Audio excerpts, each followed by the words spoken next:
खींचकर वो तस्वीर मेरी आंखों के सामने ले आया और मैंने कहा हाँ ये मेरी तस्वीर है। तो ये जिस्मानी रूप हमारा असल अस्तित्व नहीं है। This is not a true entity. Our true entity is in the form of the soul which is from the over soul. तो हमारा जो परम एक जो असली अस्तित्व है वो आत्मा के रूप में है, जो परमात्मा की अंश है। तो अब अगला सवाल, क्या परमात्मा की जाति है? क्या परमात्मा ब्राह्मण, क्षत्रिय, वैश्य या हरिजन है? क्या परमात्मा हिंदू या मुस्लिम या सिख या ईसाई या यहूदी है? अगर परमात्मा की कोई जाति नहीं तो इसी की अंश आत्मा है जो हमारा असली अस्तित्व है। तो फिर हम किस तरह के भेदभाव करते हैं? ये हमारी अज्ञानता है। तो इसीलिए कहा है कि self realisation through God realisation, कि जब इस मूल को जाना तो स्वयं की पहचान हुई। अगर बूंद का सामना कभी भी सागर से ना हो तो वो अपने असली वजूद को जान ही नहीं सकती, वो अपने आप तक उस रूप में सीमित रहेगी। लेकिन सागर को जाना तो पता चला मैं तो इस सागर की ही बूंद हूं। इस तरह से ये आत्मा भी जब तक मूल को नहीं जानती ये अपने आप को जिस्मों के साथ आइडेंटिफाई कर लेती है। ये केवल मन नहीं, आत्मा भी मानने लग पड़ती है कि मैं ब्राह्मण हूं, मैं क्षत्रिय हूं, मैं वैश्य हूं, मैं हरिजन हूं, मैं गुजराती हूं, मैं राजस्थानी हूं, मैं नेपाली हूं, मैं चाइनीज हूं, मैं ये हूं, मैं वो हूं। तो आत्मा भी आइडेंटिफाई कर लेती है अपने आप को शरीर के साथ, जो हकीकत नहीं है। ये इससे जुदा है, शरीरों से जुदा है, संस्कृतियों से जुदा है। ये तो निर्मल जैसे सूर्य और सूर्य की किरणें। तो सूर्य की जाति नहीं तो फिर किरणों की कहां होगी? तो ये एक जानना बहुत जरूरी है। और ये भी जो महापुरुषों ने कहा कि ये जिसको जानने की बात हो रही है, जिसके बगैर आत्मा को बोध नहीं होगा, अगर बोध नहीं होगा तो ये आत्मा का आवागमन का बंधन समाप्त होने वाला नहीं है। ये इसी तरह से जन्मती मरते रहेगी शरीरों के रूप में, ये उन्हीं को धारण करती रहेगी। जैसे भगवान कृष्ण ने कहा कि आत्मा जैसे जिस्म धारण करती है, जैसे कि कोई वस्त्र धारण करता है, कोई जिस्म वस्त्र धारण करता है, वैसे ही ये आत्मा शरीर धारण करती है। ये वस्त्र बदलते रहते हैं। लेकिन केवल और केवल यही नहीं कहा है उन्होंने ये भी कहा है कि जो आत्मा मुझ अविनाशी को मेरे असल रूप में जान लेती है तो उसको फिर मोक्ष और मुक्ति प्राप्त हो जाती है। फिर वो आत्मा शरीर धारण नहीं करती है, फिर वो मोक्ष की पात्र बन जाती है। जो मुझे मेरे असल रूप में जान लेती है, मुझे अविनाशी को मेरे असल रूप में जान लेती है, जो कुंती का जाया नहीं, जो मेरा असली अविनाशी रूप, उसको जान लेती है, फिर वो ये वस्त्र धारण नहीं करती है शरीर रूपी। तो इसीलिए इस इंसानी जन्म को ये बहुत महत्व प्राप्त हुआ है। इसीलिए कहा है कि हीरे जैसा जन्म है कौड़ी बदले जाए, बड़े भाग्य मानुष तन पावा, सुर दुर्लभ सदग्रंथ ही गावा। कि बड़े भाग्यों से ये जन्म मिला है। किस लिए? क्या खाने के लिहाज से, सोने जागने के लिहाज से, क्या भोग के लिहाज से? इस कारण ये बड़े भाग्य मानुष तन पावा। ये तो अन्य योनियों में भी हो जाता है। भोग वो भी योनियां कर लेते हैं, भोजन वो भी कर लेते हैं, संतान उनको भी प्राप्त हो जाती है। जितनी भी योनियां हैं, पशु के रूप में, जानवर के रूप में, पंछियों के रूप में, सागर पानी में, समुद्रों में पैदा होने वाले जंतु, उनको भी संतान प्राप्त हो जाती है। तो इस लिहाज से तो फिर इंसान का कोई महत्व नहीं है। निद्रा, भोजन, भोग, भय, ये पशु पुरख समान। ज्ञान अधिक एक नर में, ज्ञान बिना पशु जान। तो ये एक विशेषता है इंसान को जो मौके के रूप में मिली है। कि अपने प्रियतम अपने मूल परमात्मा की पहचान कर सकती है। इसीलिए हीरे जैसा जन्म है। और अगर यही काम नहीं किया तो फिर कौड़ी बदले जाए, फिर अपने जन्म की जीवन की कीमत वो कौड़ी डालता है। तो ये नादानी मानी जाती है इंसान की कि जन्म तो हीरे जैसा मिला हो और उसका मोल ये कौड़ी डाले, तो ये नादानी मानी जाती है, समझदारी नहीं है।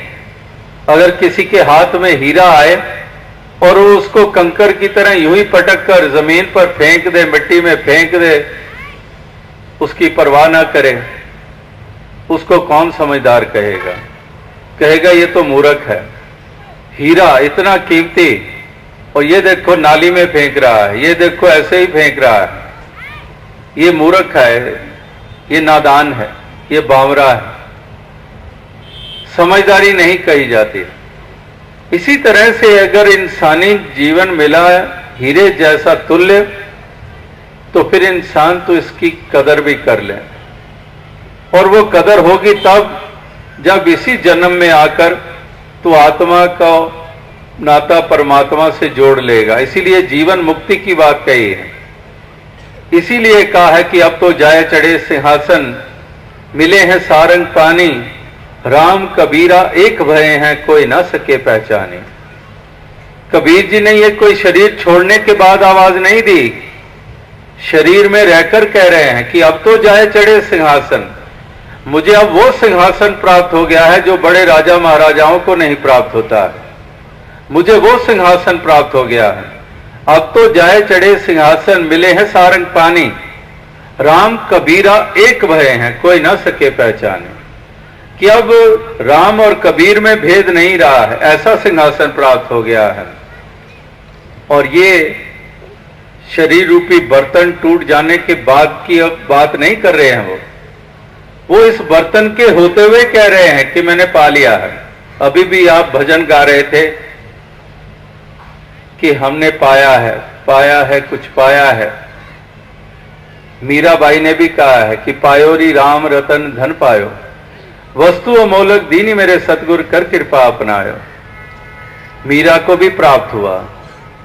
क्या प्राप्त हुआ? दौलत। वो तो राजा की संतान है, राजा के घर महलों में पैदा होती है, रिश्ता भी उसका राजा के साथ हो जाता है। तो इसका मतलब वो दुनियावी पदार्थों की प्राप्ति नहीं, जो प्राप्त हुआ है वही उसको नचा रही है, वो नाच रही है, वो गली गली आवाज दे रही है कि पायो री राम रतन धन पायो, वस्तु अमोलक दीनी मेरे सतगुरु कर कृपा बनायो।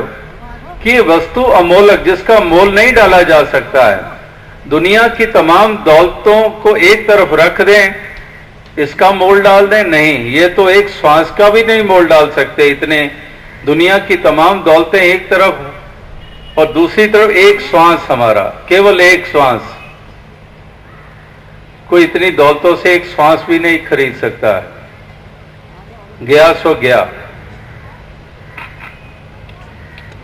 तो एक श्वास की कीमत तमाम दौलतें नहीं डाल सकती, तो ये प्रभु की कीमत क्या डालेंगे, इस हरि की कीमत क्या डालेंगे? इसीलिए कहा है कि वस्तु अमोलक, ये अमूल्य वस्तु मुझे सतगुरु ने दी है, जो रविदास जी के रूप में मीराबाई को प्राप्त होते हैं और वो उसके ज्ञान चक्षु दे देते हैं, जो स्वयं श्याम ने, भगवान कृष्ण ने अर्जुन को कुरुक्षेत्र के मैदान में वो ज्ञान चक्षु दिए थे।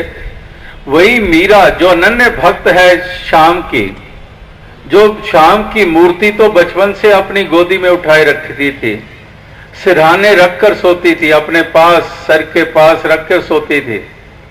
इतना स्नेह, इतना प्रेम श्याम के प्रति। लेकिन वो ये भी उसको महसूसियत होती थी कि ये मंजिल नहीं है, मंजिल तो भी मैंने पाई नहीं है। ये स्नेह और प्रेम मेरा जरूर है श्याम के प्रति, लेकिन अभी मंजिल नहीं।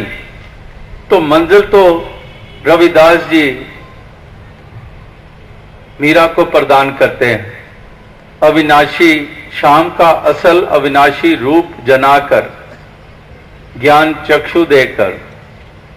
तो इसी तरह से अगर अनन्य भक्ति मीरा के आज हम नगमे गा रहे हैं, वो भी भगवान कृष्ण की आकृति तो पास रखती थी, लेकिन पूर्णता तो उसने तब मानी जब श्याम के असली रूप, अविनाशी रूप को जाना। तो हम भी विचार करें कि हमारा भी प्रेम, हमारे मन में भी सत्कार, हमारे मन में श्रद्धा गुरु पीर पैगंबरों के प्रति है, लेकिन जो अविनाशी रूप है उससे अभी हम अनजान हैं। इसीलिए तो हम कभी इसको 7 आसमानों के ऊपर बता देते हैं कि ये परमात्मा 7 आसमानों के ऊपर है। कोई कहता है कि ये पूर्व दिशा में बसता है, कोई इसको पर्वत पे, कोई इसको गुफा में, कोई इसको जंगलों में ढूंढता फिर रहा है। इसीलिए कहना पड़ा कि वस्तु कहीं ढूंढत कहीं, किस विधि आवे हाथ, कहे कबीर तब पाइए जब भेदी लीजिए साथ। कि ये वस्तु है कहां पर और ढूंढी कहां जा रही है, ये हमारी अज्ञानता है। इसीलिए तो हम इस परमात्मा जो असीमित है इसको हम सीमित कर देते हैं, एक दिशा में सीमित कर देते हैं, आसमानों के ऊपर इसको बिठा देते हैं। जो सर्वव्यापी है, जो कण कण में है, जमीन जमा के विखे समस्त एक ज्योत है, जो जमीन जमा में समाई हुई है। जलस्थ हुई थलस्थ हुई, जल थल मैयल पूर्या स्वामी सृजनहार।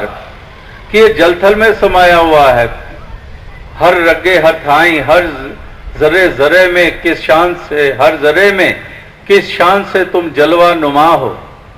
हर जरे वे सूरत तेरी, हर पत्ते ते तेरा ना, इधर उधर चार चुफेरे तेरी सूरत तकदा। हाँ, ये अवतार वाणी में भी पढ़ते हैं कि हर जर्रे में, एक तरफ हर जरा और दूसरी तरफ हम इसको सीमित कर देते हैं। ये हमारी अज्ञानता है। तो महापुरुष संत जन कहते हैं, शायर लोगों ने भी कहा है कि खुदा वो हरगिज खुदा नहीं है जो उधर तो है और इधर नहीं है। वो खुदा नहीं हो सकता है क्योंकि इसका गुण है सर्वव्यापकता, ओमनी प्रेजेंट।